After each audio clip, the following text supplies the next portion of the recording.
Hey everyone, it's the one and only magnificent bird, Beak, speaking to you today. And in today's video, I am once again going to be going over the Walking Dead Dead City Season 2, Episode 4. And I just have to say, this episode was it was pretty good. It was pretty good. It just might be the best episode of the season so far, but I don't know. It's competing with episode 1 though. So either episode 1 or episode 4, definitely without a doubt I think is one of those two is the best episode of the season, and obviously, like always, this is going to be a spoiler review, so if you're not caught up and you don't know what this is about, oh, this was a good match, Negan, and Negan saying, I know your secret. Well, for those of you that have seen the episode, that will make sense. So this character is named Bruegel. He was in the first episode, but we get to know a lot more about his personality in this episode, which I think is fascinating. I don't know why in the hell that's doing that, but anyway, before we get started, I hope all of you are doing good and staying safe out there. And I'm doing pretty good. And obviously, if you watched my spoiler-free review of Lilo and Stitch live action, I thought it was mostly good. There are some changes that I didn't mind, but there's one big change that I didn't like, but I will get to that in its own separate video, so that spoiler review will be coming. But I asked you guys what spoiler review, because I put up Walking Dead Dead City, AEW Double or Nothing results, or the Lilo and Stitch spoiler review. You guys wanted to see this spoiler review first, and I'm happy to deliver. I will definitely get to the other two for sure. So I might be pulling a double hitter, double duty, and I'm probably going to work on Lilo and Stitch after this video. But anyway, like always, if you like the video, leave a like, leave a comment down below to tell me what you thought about episode 4 of season 2 of the Walking Dead Dead City. And if you aren't subscribed already, make sure to hit that subscribe button. Turn on all notifications so you know the second I upload to YouTube. And if you want to share the video, that would be great too. And if you do any of those things, that would be very much appreciated. Now, if you don't want to hear anything and you're not caught up on the episode, this would be the best time to go ahead and click off the video, watch the episode, and then come back if you would like to. But if you have seen the episode, or if you just don't care about spoilers, you can go ahead and stick around. So let's go ahead and for those that are leaving, I just want to thank you, each and every one of you, for your continued support and for stopping by, and I'll catch you next time.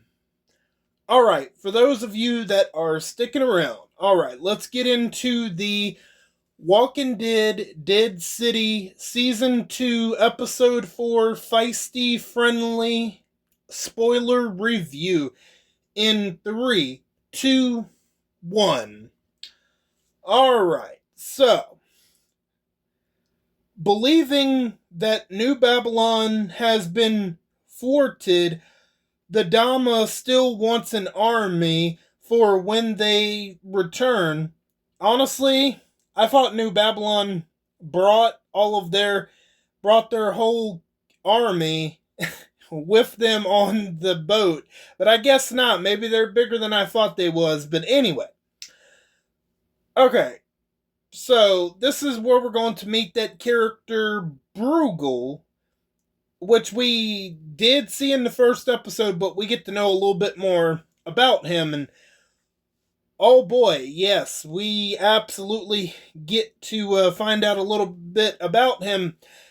And let's go ahead and talk about Bruegel a little bit. So the beginning of the episode, he's in this room with these curtains and blankets hung up, and he's holding this rat, this big rat, and he puts it in a bucket and he slides it over to a part of the room, and you see it looks like a hand, it looks like a walker hand, you would think, just grabs the bucket, and yeah, he has him a snack.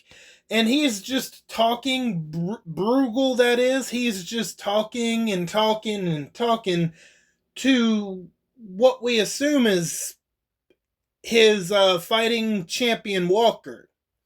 We'll get more into that. So, meanwhile, Armstrong and Maggie want to cut to the chase, they want to ask Negan directly where the methane operation is so they can retrieve it and then go home. But their biggest enemy, is their biggest enemy someone close to home? I'm gonna say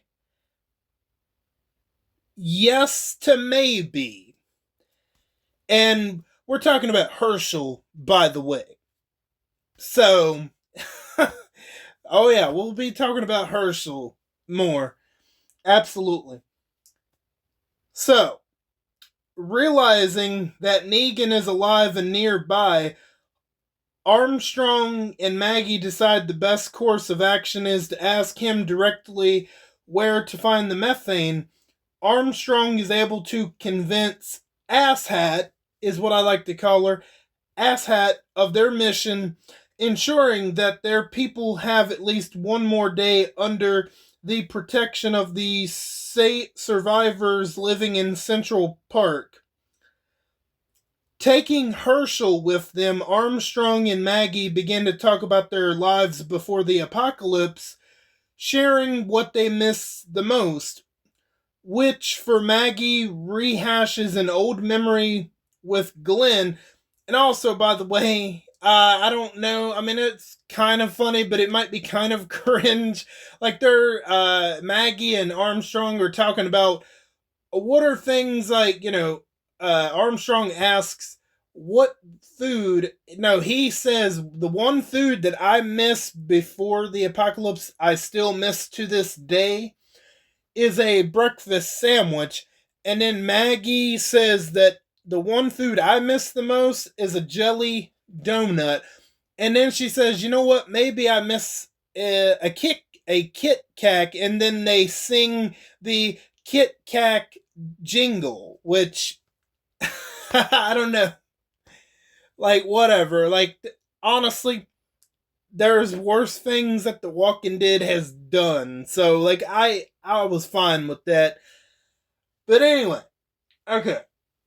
So Maggie rehashes an old memory with Glenn because she said that 3 years during the apocalypse, or no, the early days of the apocalypse, preferably about season 2, I would believe, Maggie says that she found a candy bar and that she was going to save it for her birthday, and that kind of brought up Glenn just memories. I can't remember, because I'll be honest with y'all, season 2 of The Walking Dead is just not one of my favorites, except for a couple of moments. Oh, they're like, you have the whole part with Shane and Rick and Sophia in the barn, Carl getting shot. Other than those particular moments, I just don't care about season 2. So, like, I don't remember a whole lot about it.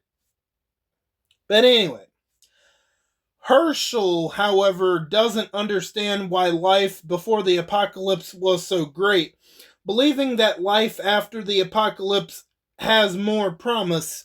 Well, there's a couple of reasons for that, right? He was born during the apocalypse, and then the Dhamma's indoctrination is starting to work on him. So that's why he's got that mindset, right?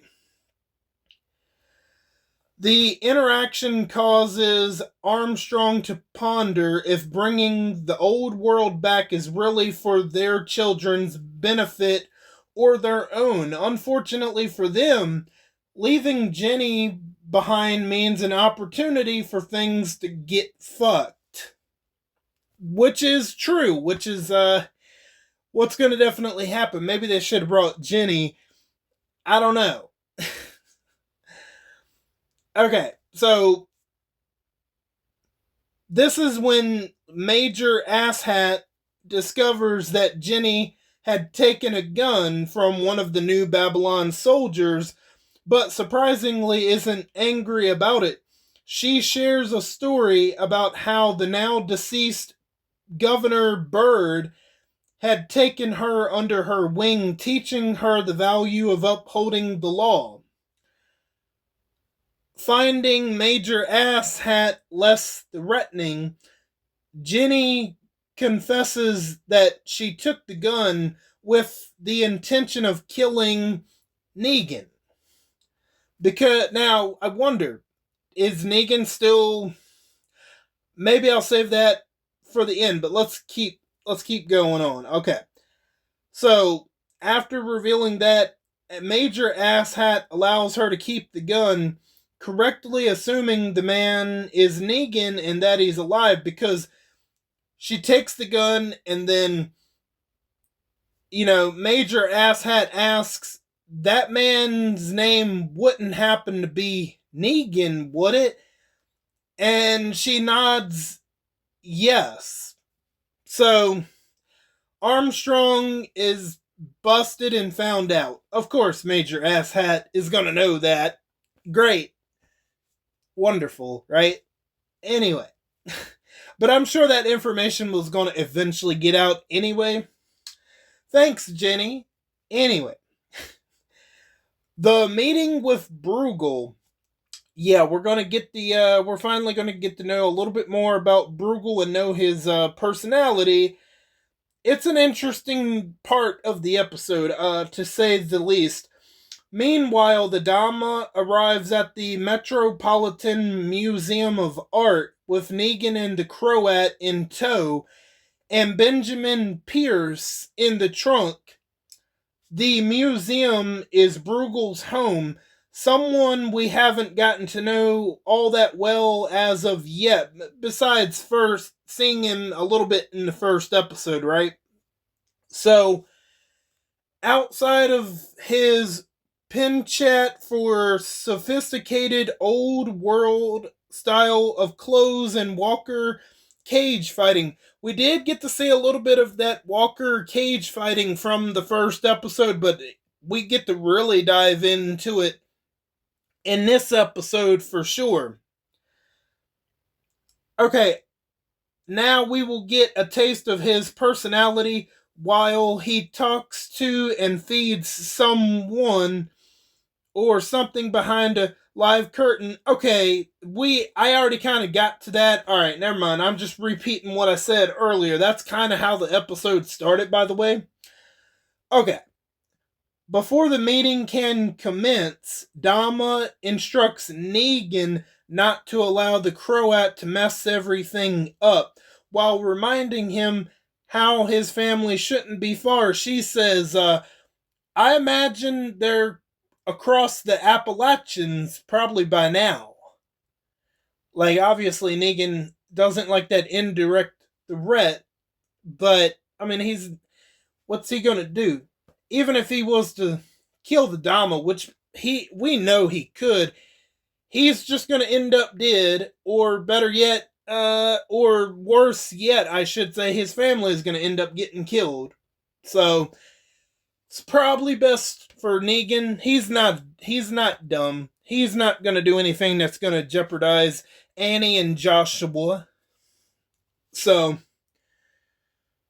okay.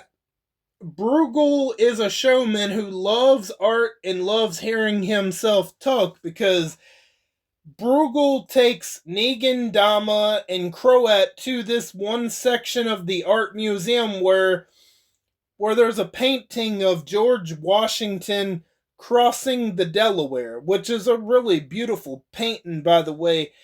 It's a shame what happens to it. We'll we'll get to it. Oh yeah.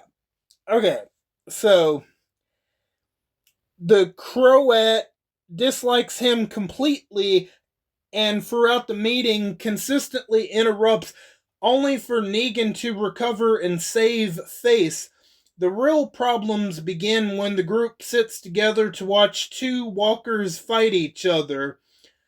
We learn first and foremost, thanks to Benjamin, that Dama, so we get to learn a little bit about what her occupation used to be back before the apocalypse. So the Dama used to be a theater critic, and she was known for biting a playwright that she critiqued. There was an incident, and she said that she ended up biting him. For what reason, we don't know. But, I mean, she's a crazy bitch to begin with. But, anyway. The story interests Negan, who will perhaps maybe use this information to his benefit later on. Knowing Negan, he probably will, for some reason. We also learn that it is Bruegel's champion Walker that won him this location from Christos. While watching the battle, the Croat makes an observation. Just as Bruegel has agreed to an alliance suggesting a secondary methane location in the very museum that they're in, the Croat accuses him of cheating, claiming his walker is faster and stronger than the others. That's going to come into play later on. This thumbnail will make sense in time. Now, is Bruegel injecting the walker with something to make him really fast? Is he injecting him with drugs? Some kind of concoction that maybe he made up? Well, we'll find out. We will definitely find out for sure. Okay, and the Croat believes he's injecting the walker with chemicals. Bruegel does not take the accusation lightly and is ready to throw the alliance away. Negan, always thinking on his feet, has a better idea. Bruegel would have his champion face a walker of Negan's choice. If Negan wins, they get the alliance, no strings attached. But if Bruegel wins, they get the alliance and, well, they will get the alliance plus they will have to build a second methane production for Bruegel in the museum, right? Taking the walker from inside a tow truck that Negan spotted earlier before they went in the museum, he grabs oil from the truck as an extra measure. Okay? Before the fight could begin, Armstrong and Maggie find the perfect opportunity to see Negan because there's a part of the episode where Maggie, Armstrong, and Herschel are on a rooftop and they see when Negan is going to go get that walker from the tow truck. That's when they see him grabbing the walker, but then they see him go back inside the museum. So, before the fight could begin, So they Maggie and Armstrong find the perfect opportunity to see Negan sneaking into the museum undetected. Thankfully, when Maggie and Negan face each other, it's calm and collected for the most part. I thought they was going to be ready to throw down and try to kill each other, like, but no, it's pretty calm for the most part. Maggie makes her point clear that she and Herschel got dragged into the methane mess and they just want the location so they can just go home. Negan confesses he can't help because he's protecting his own. And then that's when Maggie realizes that he's speaking of Annie and Joshua and instantly feels remorse for him. Negan does, after thinking about it, after debating on it, Negan does provide her with the address for St. Patrick's Cathedral, but also Dama. Earlier, it is confirmed that Herschel was the one that sent that smoke signal in episode 2. Like I maybe thought it might have been, but Dama says that, yeah, I know it was that boy Herschel that sent that smoke signal. There you go. If that wasn't confirmation enough, I don't know what will be. So there you go. So, Negan also warns that she can't trust Herschel, which that is a slippery slope. Coming from Negan, like let's look at Maggie's point of view for a second, okay? Coming from Maggie's point of view, the man that murdered the love of your life telling you that you can't trust your own son, that is an unbelievable thing to hear. But in this case, Negan is right because he was there when Dama said that Herschel sent the signal.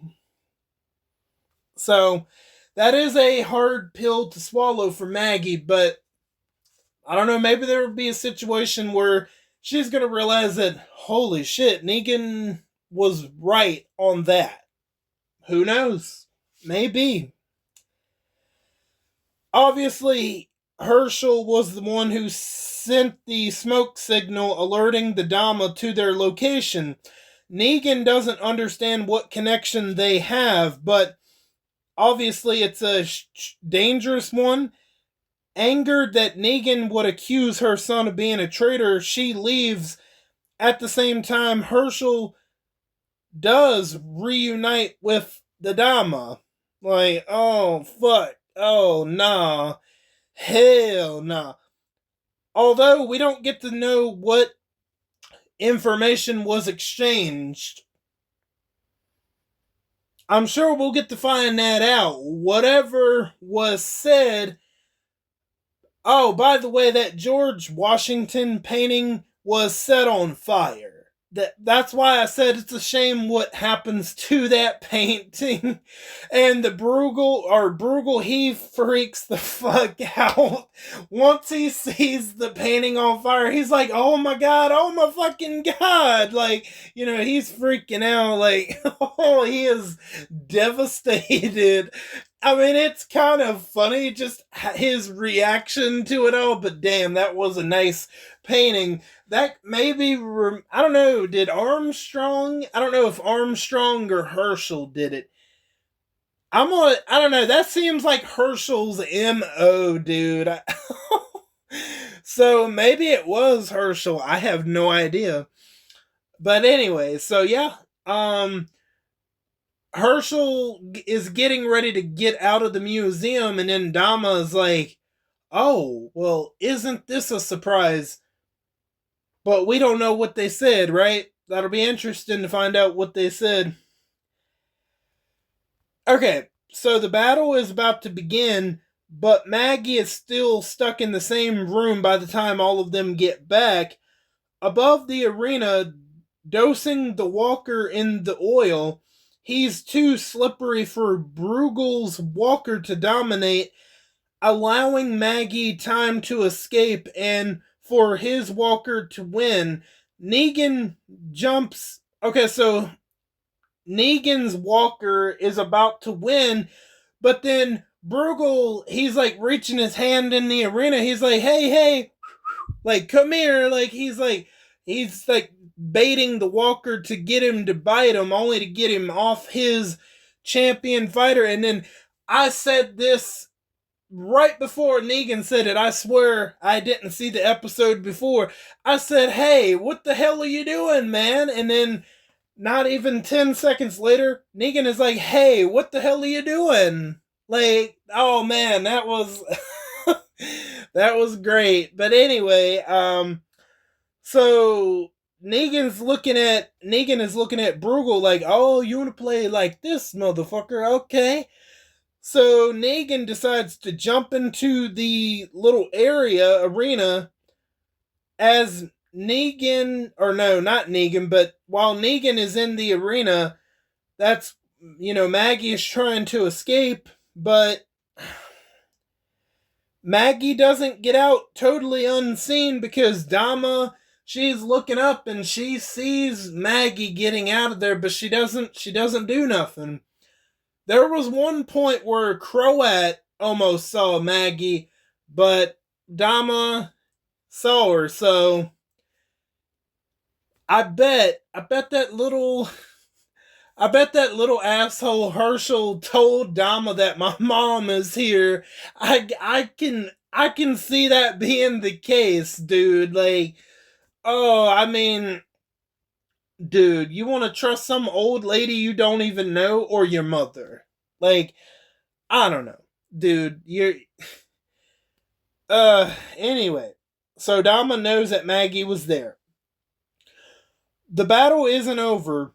When Negan manages to escape the arena, he gets close to Bruegel's walker, finding that it's actually a human disguised as a walker. So Croat's accusations of him cheating, so Croat's accusations of Bruegel cheating were correct, but not in the way he thought. So, yeah, so Bruegel's been using a fucking human this whole time to win his fights. So, it kind of makes sense because his walker champion was faster. Just conveniently happened to be faster, huh? We'll find out more about the human that he's keeping. So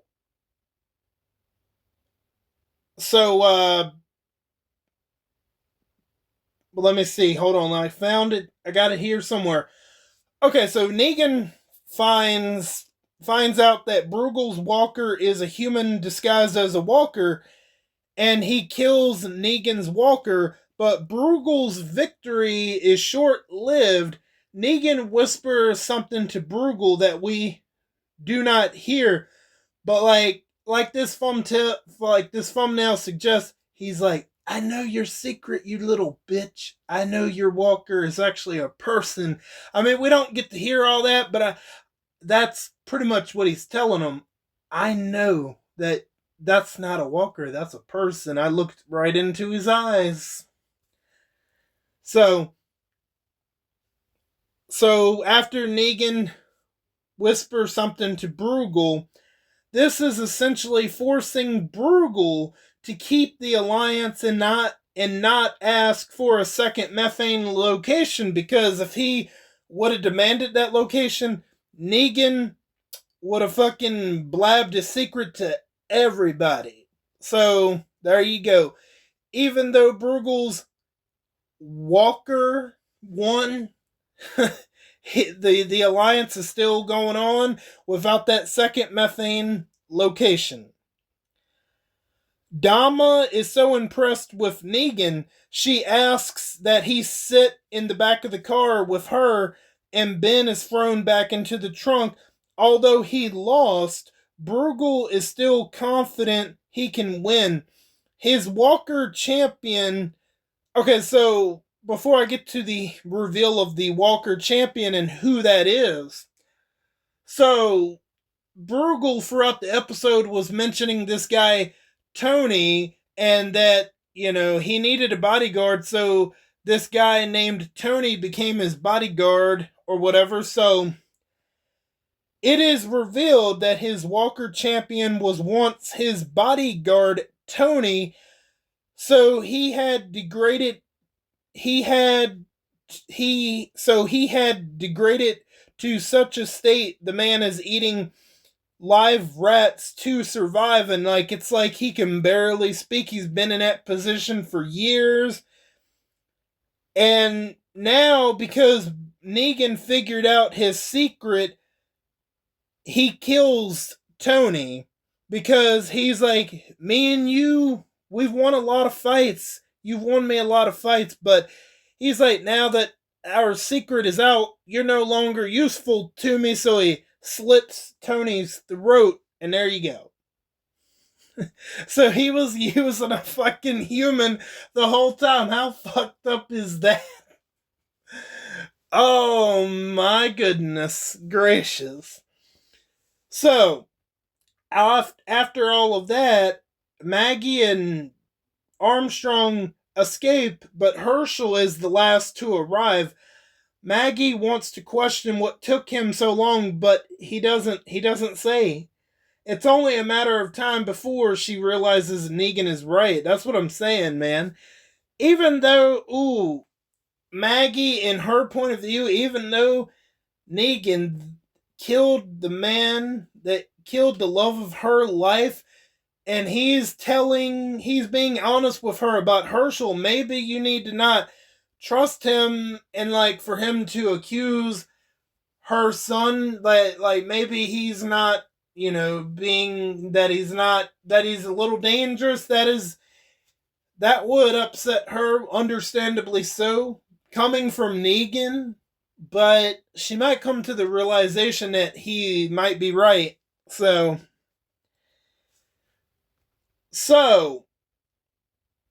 I don't know, maybe this is my favorite episode.